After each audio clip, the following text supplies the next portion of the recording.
Okay, can everyone see me all right? Yes, Bhante. You can see the screen okay? Yes, Bhante. Okay, Yes, thank Bhante, you. we can see the screen. You can obviously hear me. Very good. Okay, so let's begin. As always, with Namo Tassa. Put your hands together in Anjali as a sign of respect for the Buddha, Dhamma, and Sangha. Namo Tassa Bhagavato Arahato Samma Sambuddhassa. Namo Tassa Bhagavato Arahato Samma Sambuddhassa. Namo Tassa Bhagavato Arahato Samma Sambuddhassa. Homage to the Blessed One, the Worthy One, the fully enlightened One. Homage to the Dhamma, the teachings of the Buddha, which lead from death to the deathless. Homage to the Sangha, the community of the Buddha's disciples who inspire and guide. So welcome everybody for the 8th, 9th of these lectures on the Satipatthana, or the 4 Foundations of Mindfulness Sutta. So this is a good night because we're moving on from mindfulness of the body. We've spent the last 7 or so classes talking about mindfulness of the body, the 14 different forms of practices that come along with it. And now we're moving on to the next section of the sutta. So a little quick review before we move on. So as I just mentioned, we went over mindfulness of the body. In Pali, it's called Kaya Nupassana.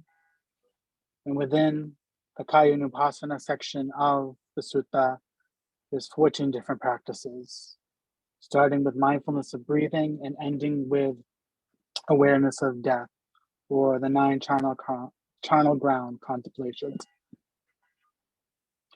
So when we're using the mindfulness of the body, we're using our physical body to anchor the mind, to keep the mind focused. We're examining the physical body in all different various ways. Like I mentioned, we begin with mindfulness of breathing, just using the physical process of breathing, focusing the mind on the breathing, how it changes over a period of time, goes through these various cycles, in and out, long, short, and the effect that has on our physical body. Helps focus the mind, helps concentrate the mind. And we can also gain insight along with it as well, how it's changing over a period of time, and so on and so forth.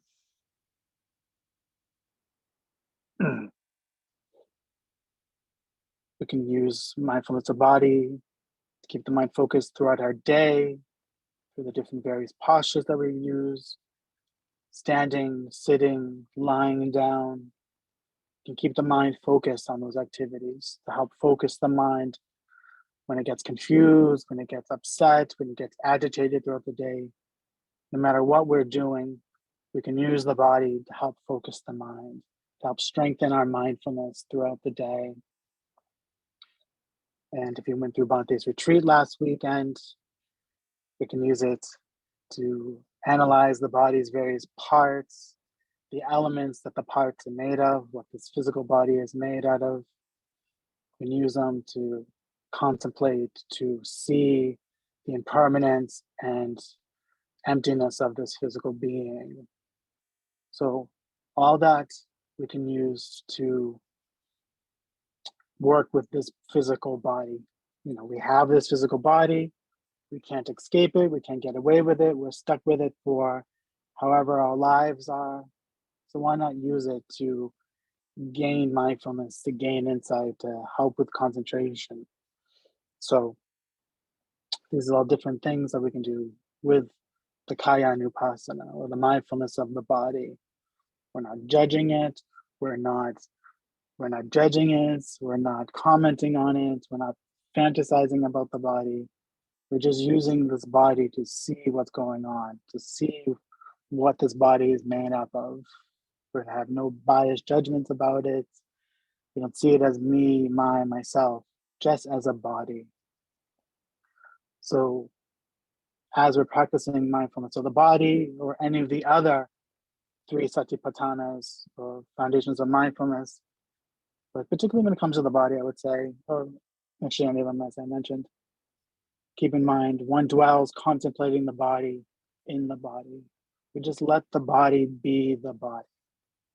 Not our body, not good body, not bad body, not beautiful body, not ugly body, not this, that, just the body. Let the body show itself to us. Whatever happens in this body is the nature of this body. So that is a little review of what we've been up to this point. So tonight, we're moving on to the next of the 4 Satipatthanas, and that is mindfulness of feelings, Vedana Nupassana, mindfulness of the feelings, or contemplation of the feelings. So the sutta says, and how bhikkhus does a bhikkhu abide contemplating feelings as feelings? Here, when feeling a pleasant feeling, a bhikkhu understands, or a yogi or meditator, a practitioner, I feel a pleasant feeling. When feeling a painful feeling, he understands, I feel a painful feeling. When feeling a neither painful nor pleasant feeling, he understands, I feel a neither painful nor pleasant feeling. When feeling a worldly pleasant feeling, he understands, I feel a worldly pleasant feeling. When feeling an unworldly pleasant feeling, he understands, I feel an unworldly pleasant feeling. When feeling a worldly painful feeling, understands, I feel a worldly painful feeling. When feeling an unworldly painful feeling, he understands, I feel an unworldly painful feeling. When feeling a worldly neither painful nor pleasant feeling, he understands, I feel a worldly neither painful nor pleasant feeling. When feeling an unworldly neither painful nor pleasant feeling, he understands, I feel an unworldly neither painful nor pleasant feeling. I strongly encourage everyone to read that part over again because it's a tongue twister. So this is the section on mindfulness of feelings. And our primary focus is going to be the 3 kinds of feelings: pleasant feeling, painful feeling, and neither painful nor pleasant feeling. So those are the 3 kinds of feelings that we experience. They can be worldly or unworldly, and we'll get into what is worldly and unworldly a little later. But keep in mind that we have those 3 kinds of feelings. They can be physical sensations in the body. They can be mental experiences coming from the mind. Those are our feelings. So we have physical sensations or physical experiences that we can call feelings, but it's also emotional feelings of sadness or anger, regret, all those kinds of things. So coming from memories, from experiences, and so on. So they all fall under feelings. So why do we practice mindfulness of feelings? What is the purpose of it? We are always going to come in contact with feelings. No matter what we're doing, no matter where we are, no matter who we are, we have feelings.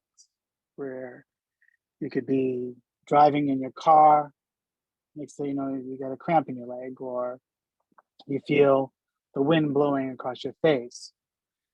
You could be sitting meditating, and a pleasant feeling arises. You feel calm, you feel relaxed, you're very concentrated, and you get that wonderful feeling of joy and happiness arise from your mind. So we're always in a revolving door of feelings. But so what we do, how do we work with these feelings? Some of them, are really wonderful, but we interact with them in the wrong way. We cling to them, we hold on to them, we tell them, don't go away, please stay. You're so nice, you're so peaceful, these feelings. Don't leave me. So but that's taking a pleasant feeling and turning it into something negative. Once we cling, once we attach, once we try to hold on to it, it's going to slip away anyways. And then we feel unpleasant feelings. We feel distraught, we feel low-hearted, all those kinds of things. So about our mindfulness of feeling practice is, how do we work with them? How do we develop skills to make pleasant feelings arise, and how we keep them to stay so we can use them in our practice instead of just clinging and attaching, which just ruins our practice?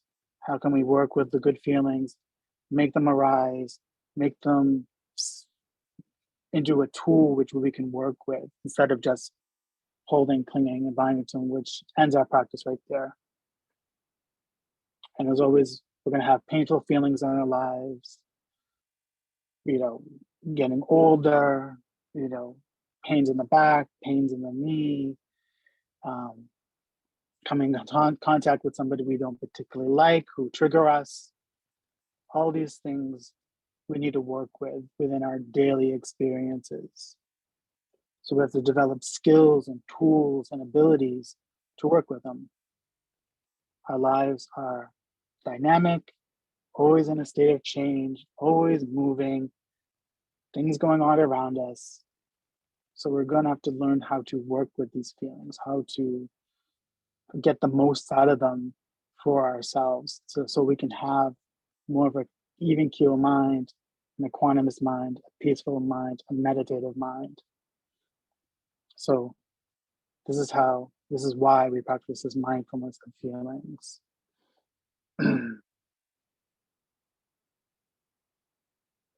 So the benefits of mindfulness of feelings is, when we practice mindfulness of feelings, you can see how our feelings, no matter how intense or how painful, how pleasant, how neither pleasant or painful, whether they're physical or emotional, it's constantly moving, constantly changing, constantly taking on different shapes and forms in our practice, in our day-to-day lives. So we see them how they come. How do we react to them? How can we help them just move along? It's not that we can really make them move or change or anything like that, but we can change how we interact with them, how we, we're not on guard, don't be like that.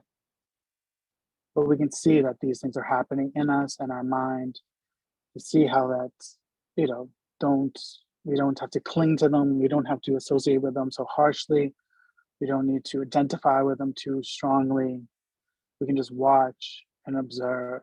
So become much more of one of those backseat observers instead of, like watching the movie. You're sitting in the theater, the projector is shooting the film on the screen, and you're just kind of watching it all move and change.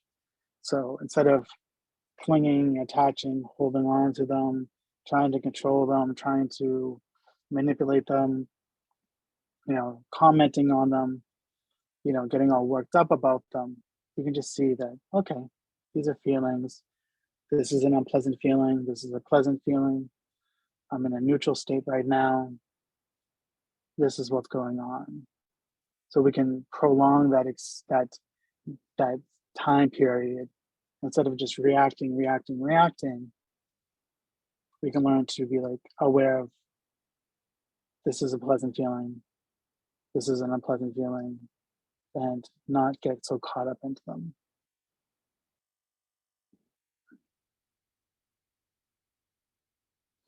As I mentioned earlier, there's the three kinds of feelings: pleasant feelings, physical sensations in the body, and emotions that we like. So And we have a whole array of physical sensations that we like, touch of someone's skin on us, listening to good music, seeing beautiful sights, chocolate cake, beautiful flowers, a nice sunny day, anything to do with the senses, the eyes, the ears, the nose, the tongue, the body, and the mind. These are physical, pleasurable sensations. So we like them. We want to have lots of them. We want to have them constantly, because they make us feel good. They make us feel complete. They make us feel peaceful and calm. So we constantly searching and looking for those physical sensations that make us feel good. Those pleasant feelings, emotions, happiness, joy, metta, remembering better occasions from childhood, adulthood, remembering friends and family celebrations we've had with our loved ones. So constantly, diving into our emotional history, our mental history, and kind of wanting to hold on to those memories, making them last, like meeting an old friend from school and talking about things that happened 20, 30 years ago, and laughing about it and be like, that's wonderful. It's kind of like those kinds of situations mentally, like that was great, that was wonderful. So we like these pleasant feelings and these emotions, but the more that we try to cling and hold on to them, it takes, it stops us. We freeze ourselves into those things. We associate them. We take them as, I like this. I want this. This is great. This is wonderful. Don't stop. We become dependent on those pleasant sensations and emotions. We bind ourselves to them. And when we do that, it stops. We we we hold and hold and hold tenaciously to them. And then that's that. We constantly need to reassure ourselves that yes, these are great, these are wonderful. So as we're doing that, they are causing unpleasantness to arise. I like to think of it as, with my bowler analogy, you have a stream and you throw a boulder, the stream is running fine, but if you throw a boulder in it, that water is just hitting that rock hard and causing all kinds of chaos. This is what happens when we try to hold on to these pleasant feelings. The stream's supposed to be running peacefully and calmly, but now it's disrupted because we have that I, me, my. I like pleasant. I want to hold on to pleasant. But chaos really erupts. So this is taking something that's pleasant, that's nice, it's great when it happens, but we need to let them go because that's just the nature of it. Unpleasant feelings, physical and emotional things that we don't like. Sitting in meditation for 45 minutes, half an hour, knee pain, back pain, unpleasant sounds, unpleasant sights, unpleasant smells, unpleasant tastes, unpleasant this and that. Things that we don't like. We don't want to dwell on them. We don't want to associate with them. We want to stay away from them. Go away. I don't like you. Why is this happening to me? This is unpleasantness. But it's life. We're going to have contact with things that we don't like. We're going to have contact with people we don't like. We're going to have contact with sense experiences that we don't like. We get upset about it. We get angry about it. We get frustrated with it. We try to distance ourselves from them. But we can't always do that. We can't always predict what's going to happen. We can't always just run away from things that we don't like because we don't grow that way. We don't change for the better. We try to not experience them. We try to put up a bubble around us, but it doesn't work that way. That's not how life functions. We can't always just have the pleasant. When there's the sweet, there's also the sour. That's just the nature of the world. That's just how things happen. We can't run away from them. We can't hide from them always. What we do is we experience them. We build these tools within ourselves to work with them, to experience them, to see them from a different angle. And that's the mindfulness of feelings, mindfulness of unpleasant feelings. We see that we're much stronger than we originally thought. When we say we can't do this, when we don't want to deal with it, when we don't want to experience it, the story ends there. Or if we learn to be mindful of it, have clear comprehension about it, we can see that, oh wow, this is something I can work with. This is something I can do. Instead of I can't, don't want to deal with it. So that's mindfulness of unpleasant feelings. Those are the unpleasant feelings. And then there's neutral feelings. Feelings that are neither painful nor pleasurable. They're just blah. There's usually you probably have large swaths of it throughout the day. We're not really feeling great things. We're not feeling unpleasant things. We're just kind of in a neutral state. The feelings, things still happen around us. So we become aware of that kind of blah state, that neutral state of ours. It's a feeling. It's part of our day-to-day lives, part of being alive with feelings. So whether it's pleasant, unpleasant, or neutral, we deal with them in the same ways. We try not to take them as I, me, myself, I don't like, I want, I don't like. Not adding those labels onto it, not adding those concepts onto it.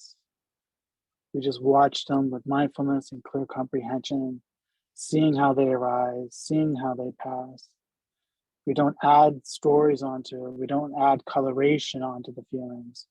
They just become feelings, pleasant, unpleasant, neutral.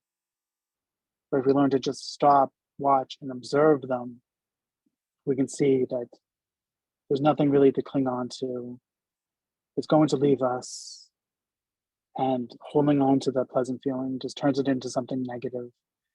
When we have unpleasant experiences, when we say we don't like it, we don't want it, go away, it just adds insult to injury and making it into something even larger that's going to cause us even more unpleasant feelings. So we learn to watch, observe, and experience with clarity and equanimity.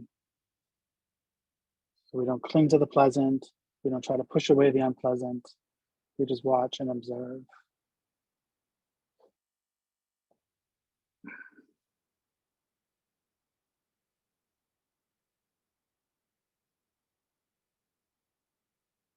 Okay. So the worldly and the unworldly feelings. So go back up to the sutta quote. So it's the whole second half right here. When feeling a worldly pleasant feeling, when feeling unworldly pleasant feeling, they're both pleasant, unpleasant, and neutral. So worldly pleasant sensations, unworldly pleasant sensations, and so on and so forth for painful and neither pleasant or painful.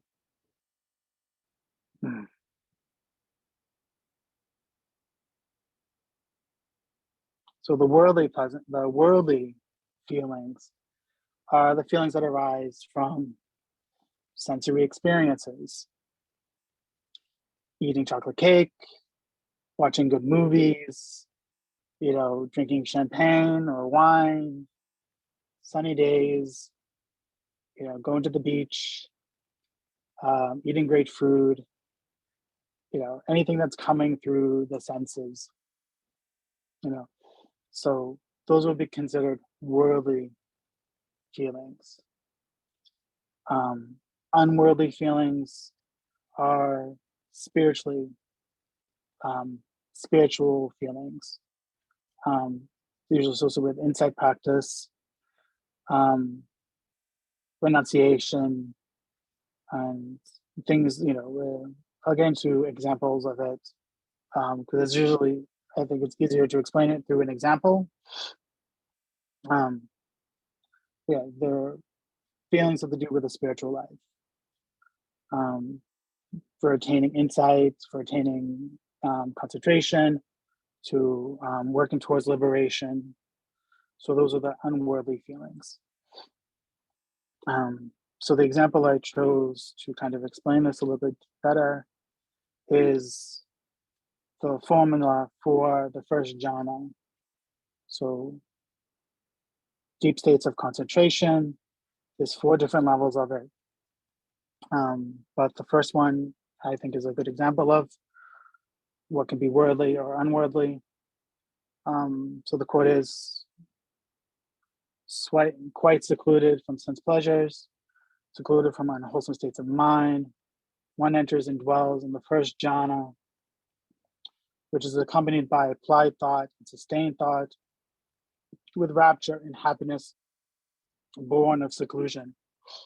So this rapture and happiness born of seclusion, so feeling happiness, feeling pleasure from our jhanic experiences, from our meditation experiences. So if we just let those feelings happen, we practice, we work at our meditation practice, we develop concentration, we gain jhana, or practice vipassana practice, and naturally these feelings start arising through our practice. If we just let that rapture and happiness happen without clinging to it, without attaching to it, we just acknowledge that rapture and happiness has arisen in us from our practice, that would be considered an unworldly feeling.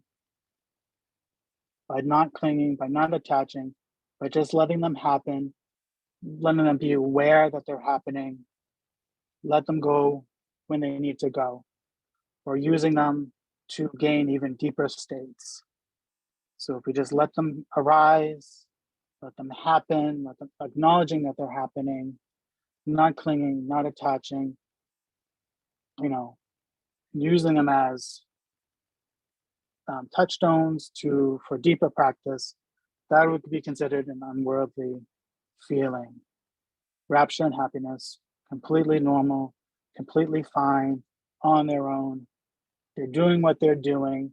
They have a purpose. Let them do what they need to do.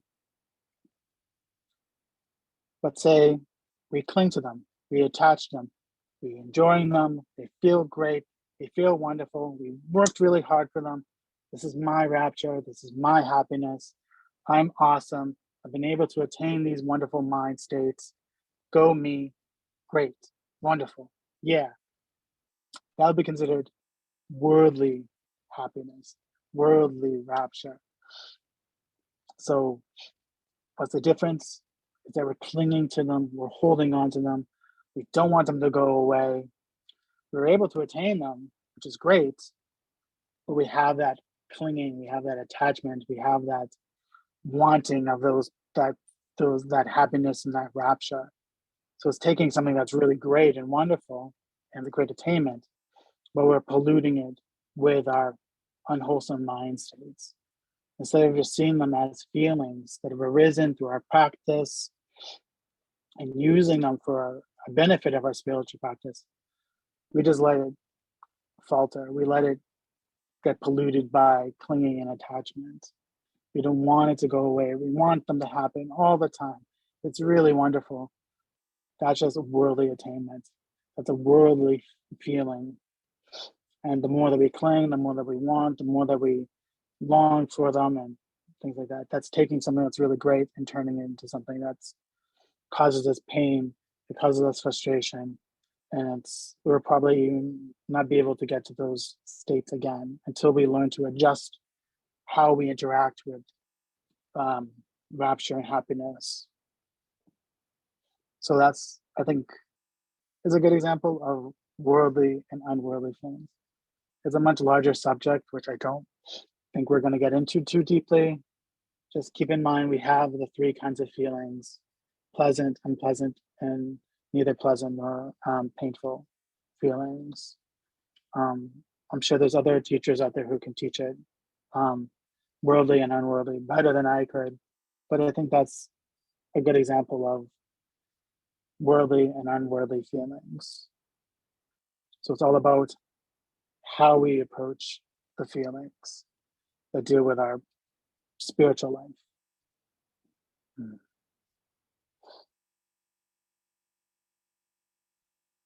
So let's get into a little bit of tips on how we can practice mindfulness of feelings. So you're practicing meditation,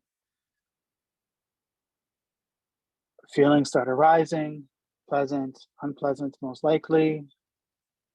So how can we work with them? How can we incorporate them into our practice?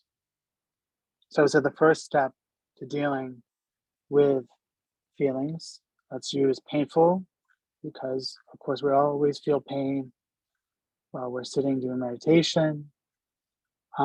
First, what I'd say is to acknowledge that pain. So say, you got pain in the knee.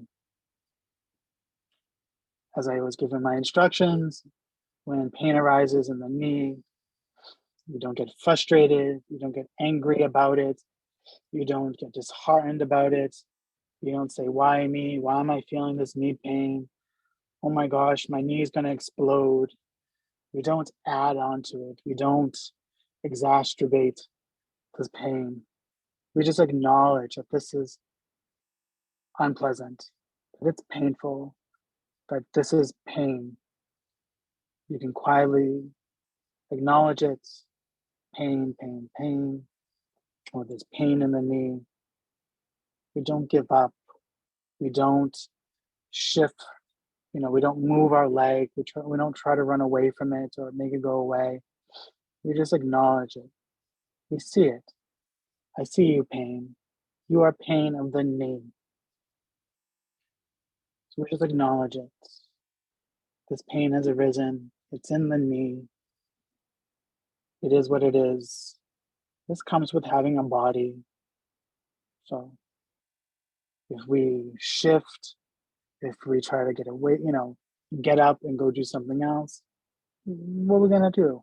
You can't get away from pain forever. So just sit with it, acknowledge it. And the second one is noting. Painful, pleasant, physical, emotional. What kind of feeling is it? What is what's its texture? So got pain in the knee. So we know our experience. This is pain. It's unpleasant. It's in the knee. You say pain, pain, pain, throbbing, throbbing, throbbing, whatever. Just noting it. And when we acknowledge it and we are noting it, we're not adding on to it. If we add on to it, that's just making it bigger. It's making it stronger. It's putting more oil into the lamp. It's feeding into it. But by noting it, by just making it plain, by making it basic, by making it, bare, it's sucking out all that venom from all that emotional energy that we put into it. It's ridding it of its power over us. Just say it's pain. Just say it's a pleasant sensation. We acknowledge a lot of pain, but there's also good feelings like happiness and rapture, or a nice cool breeze going across us. Say we're meditating and there's a nice breeze. So the coolness, a sense of relief. We just cling onto those, bind ourselves to them, wanting them to stay, don't go away. Then we're not making them stay. We're not letting them stay because they're going to go away. We're tainting it.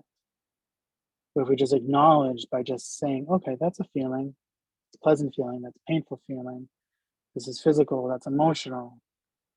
We're not adding on to the stories. We're not telling stories. We're not painting them up. We're not making them into something grand or anything. They are what they are, just feelings.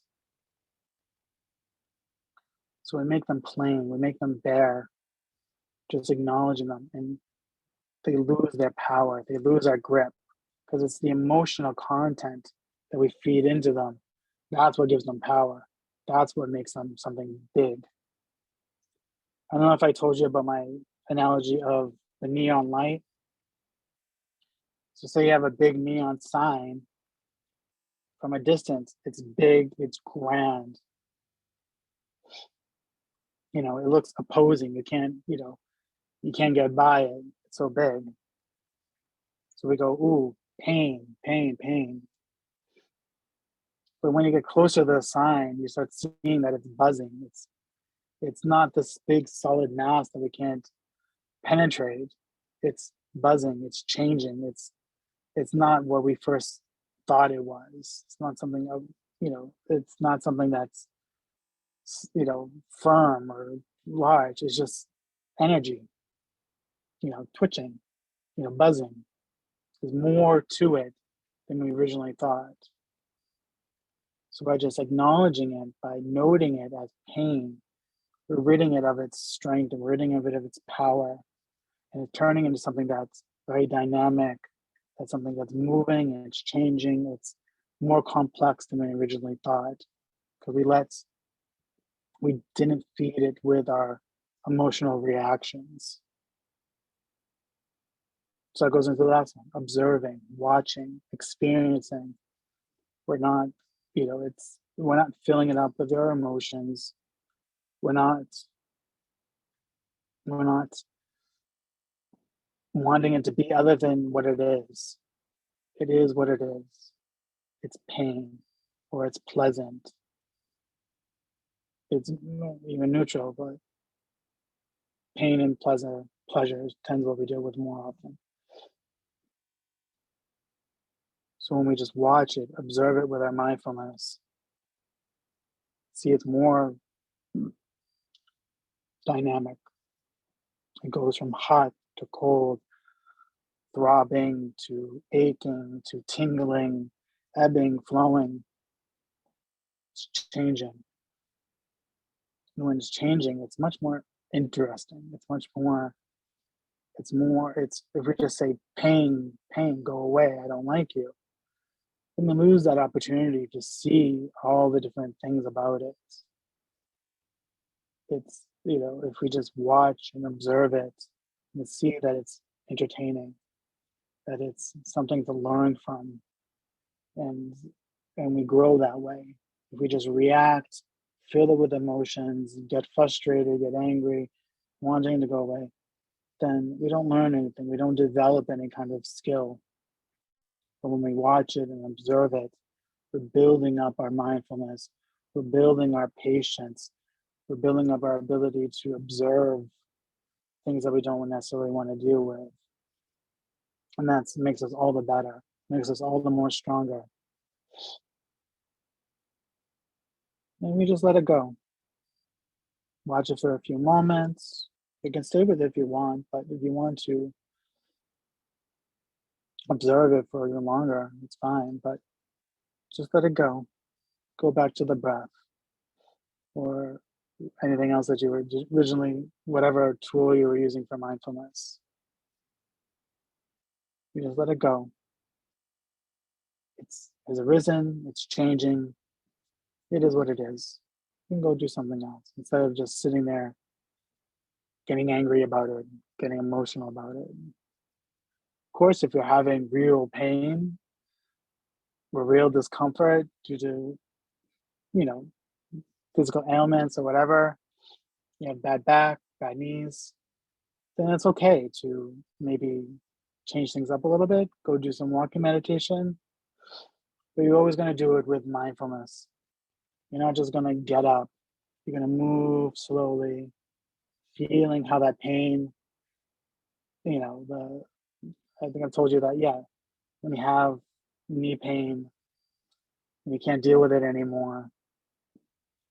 You know, when you move the leg, it just goes away so quickly. You know, it's so that thing that we made so much a big deal about really wasn't anything. It just changed quickly.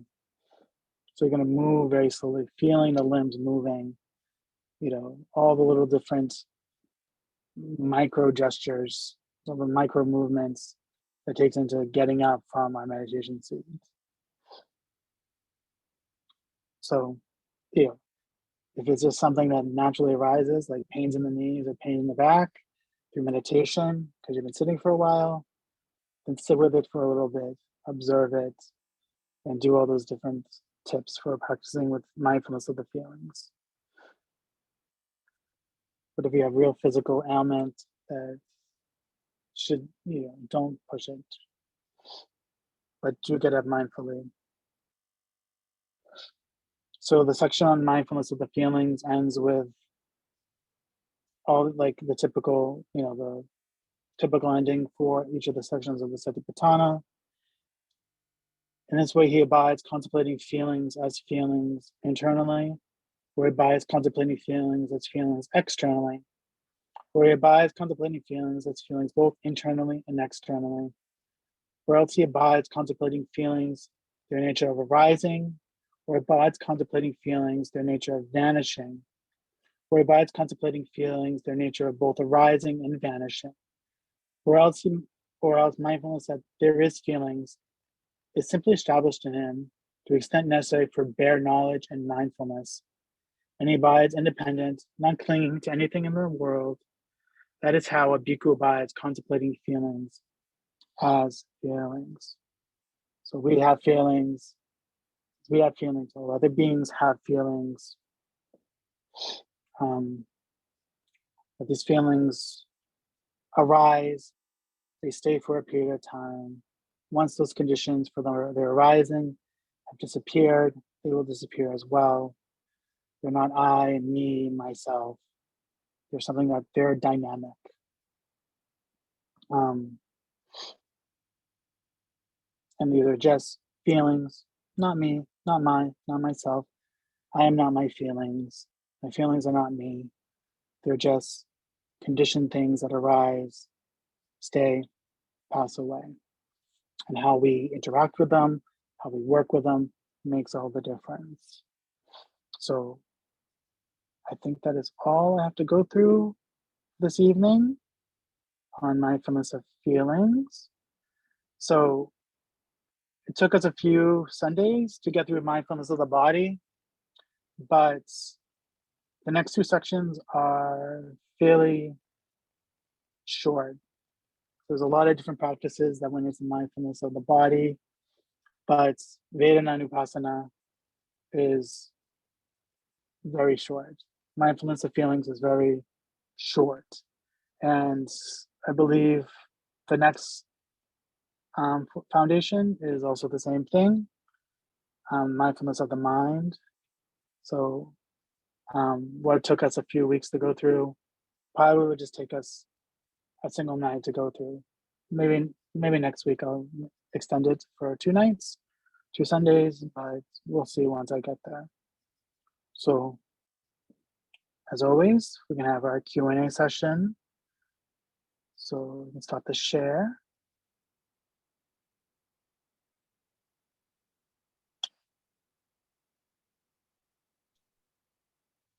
So if you have any questions, feel free to raise your little hand, or you can write your comments in the box and I'll read them. So who wants to go first? Thank you, Bhante Mangala. Oh, thank you, Geeta. So who wants to raise their hand or who wants to write in the box? This is the time for questions.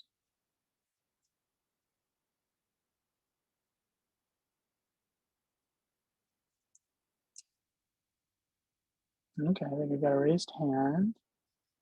Oh, Geeta, you have a question? Yes, I have a question on neutral feelings. They can be awfully tricky, right? So how do we navigate with neutral feelings? Because I've heard it said that neutral feelings can be like a trap for us if we're not mindful using noble Aryan wisdom. Because we tend to dismiss neutral feelings and push them aside. Yeah. Right? Because they don't have any great polarity. They're just Yeah. neutral.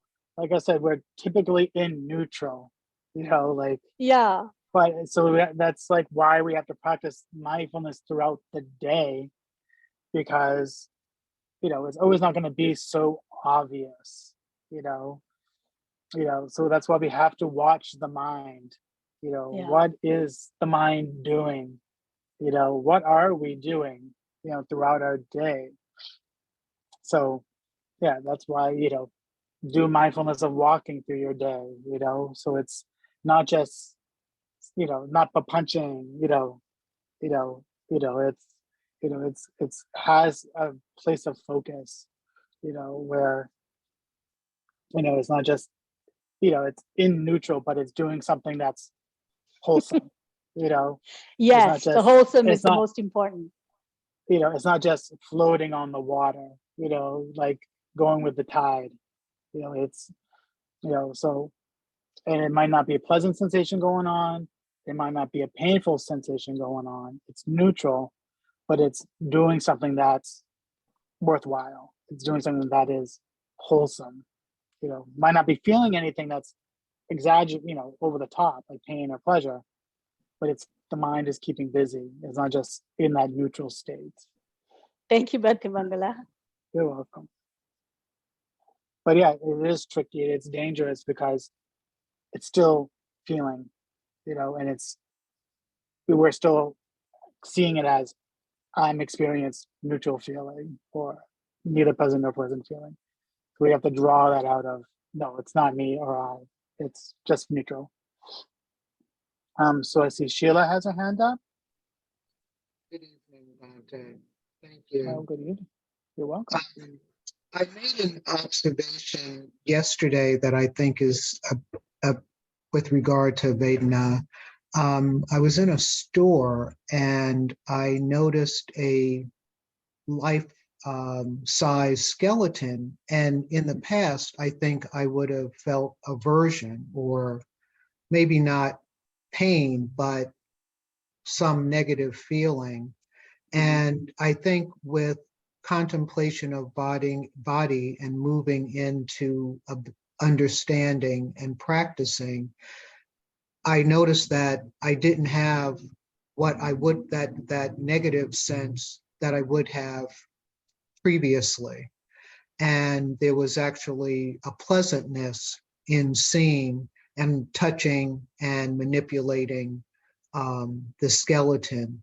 So that was just an observation that I thought of this afternoon during this conversation. It was very subtle, but I even felt that sense of pleasantness, I guess I should say, when I saw the skeleton and actually interacted with it for a little bit. So, and an opportunity for me to apply the teachings. Yeah, I would say that probably would fall under mindfulness of pleasant feeling that is unworldly, I would say, maybe, but definitely being acknowledged that this is a pleasant feeling, I'm having this experience with this skeleton, I'm seeing it, I'm acknowledging it, feeling arises, not clinging, not attaching, just acknowledging pleasantness. This is, then you go about your business and other experiences will happen through the senses, pleasant, unpleasant, neutral, it's just acknowledging this is it's a feeling, it's pleasant. Go about your business.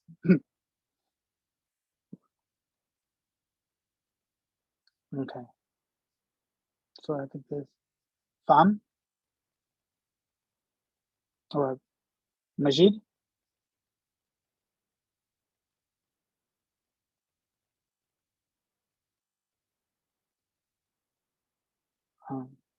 I think it's Majid. Do you have a question? Good evening, Bante. Mangala, Good thank evening. you. You're welcome. I just want to thank you for the last 7 Sundays talk on mindfulness of body. It made the retreat very easy and very easy to understand. Bante Bodhi's talk on meditation of different body, mindfulness of body. Thank you very much. Also, so we went through different type of meditation, from mindfulness of total body to moving to different parts to the depth. Do you do all these meditation at the same time? And when do you do mindfulness of body as a complete body or scanning through the body? When and how do you do these meditations? I would say with the mindfulness of the body, I would say probably you don't have to worry about doing all of them. Some people would say you just pick one that resonates with you. Like mindfulness of breathing is kind of the universal go-to. But if you feel like you're having trouble with lust or desire, you can practice the 32 parts of the body. If you have a fear of death or things like that, then practice mindfulness of death. It's kind of you just some people probably could go through all of them and have a great experience. Sometimes people just choose one because it resonates with them. They find it interesting. I find mindfulness of death very, very interesting. So it's one that I tend to use. But Thank you. It'll take a lot to go through all of them, and particularly if you don't have like a teacher who can guide you through them. So I'd say it's you don't have to worry about going through all of them. Okay. Thank you very much. Okay, we got some chat box ones.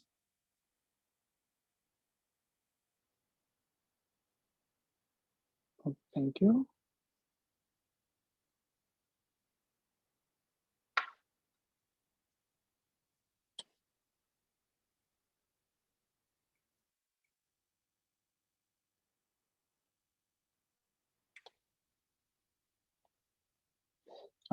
So Phoebe, for a comment,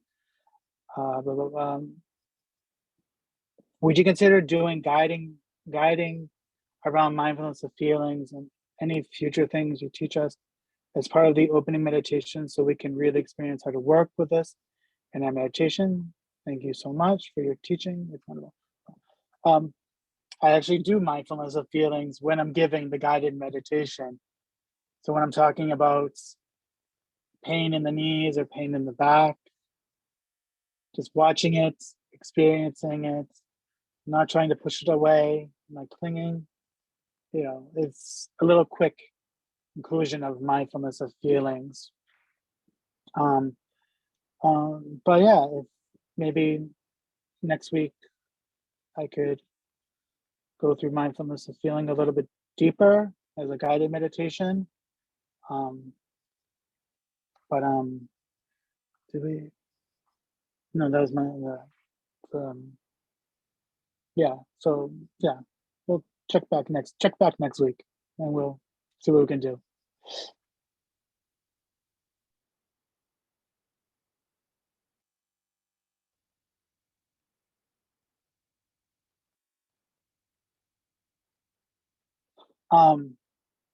Okay, this is a good question. With regard to letting go, we frequently say that we should let go.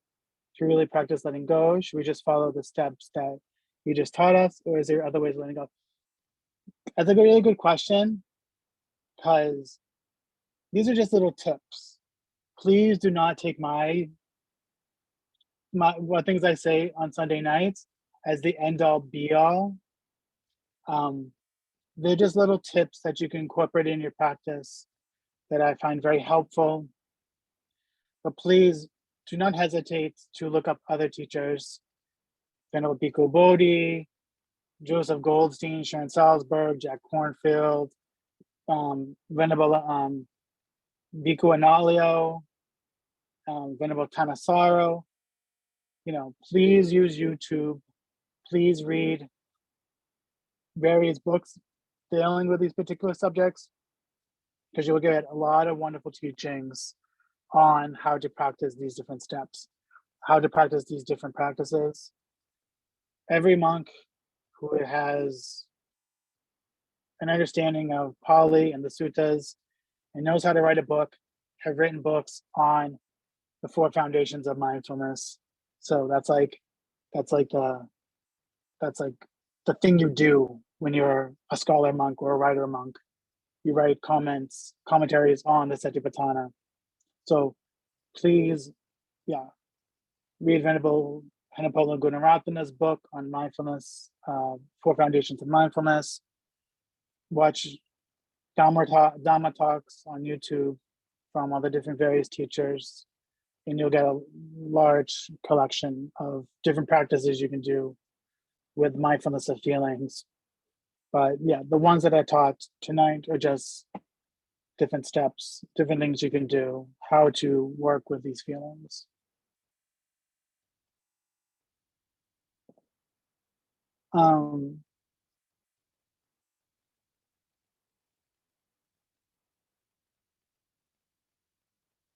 So there's one more. Let me see. Okay, very good.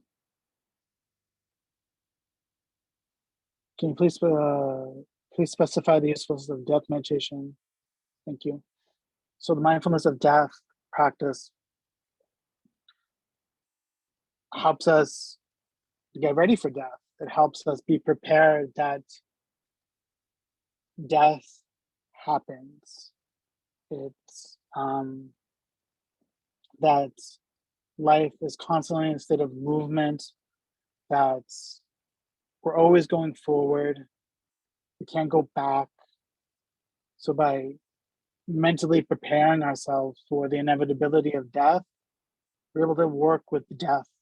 We can overcome fear and ideas about death, and we learn to just not to cling to so much to, that we're gonna have to let go of stuff. We're not gonna have to let go of the things that we love. We're gonna have to, we're gonna experience something that is scary and frightening. So there's no need, it's inevitable. So why not prepare for it? It helps us let go of things. It's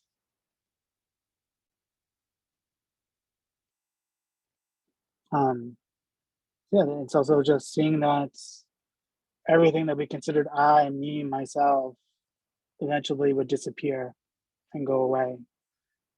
All things end in death, whether it be me, whether it be other people, whether it be mountains, whether it be stars. Everything that arises fades away eventually over time. So it helps us get ready for that.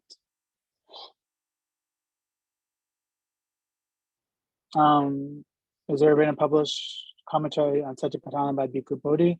No, I don't think he hasn't written any commentaries on the Satipatthana Sutta. Venerable Analayo's book on Satipatthana Sutta are published through Windhorse Group. So there's a very famous Bhikkhu scholar monk named Venerable Analayo. He's written very extensively on Satipatthana. He has 3 or I think he has 3 books on Satipatthana alone.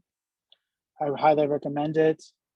He teaches Satipatthana retreats at least once a year, I believe. So I strongly encourage that you look up his writings and his teachings. They're on YouTube as well. So I strongly encourage everyone to look at what he has to say. He's very brilliant, and he's a very good monk and a very good teacher. So please don't think that what I say is the end all be all. I'm just trying to help out. So so I think that will do it for the night. If there's no more questions, I want to thank everybody for participating. We've accumulated a lots of wonderful merit by sitting, practicing meditation together, by discussing the Dhamma together. If there's any beings who are in need of good merit, please rejoice in our practice. Please rejoice in us discussing the Dhamma. May you use it to continue to move through samsara and attain the sweet bliss, which is Nibbana. May we all attain the sweet bliss, which is Nibbana. And we all say sadhu, sadhu, sadhu. Sadhu, sadhu, sadhu. Thank you, Bhante Mangala. Have a good night and a good week. Yeah, you too. So everybody, please Thank continue you. to continue to Thank you, study, Thank you, Bhante. continue to Bhante. Be practice. well, Thank you, everybody. Bhante. Thank you, Bhante. Sadhu, See you all sadhu, next Sunday. sadhu. Sadhu, night. sadhu, sadhu. Everyone be well. Good night. Bye. Thank you, dear Bhante Mangala. Oh, thank you, Anne. Yes, have a good night. You well.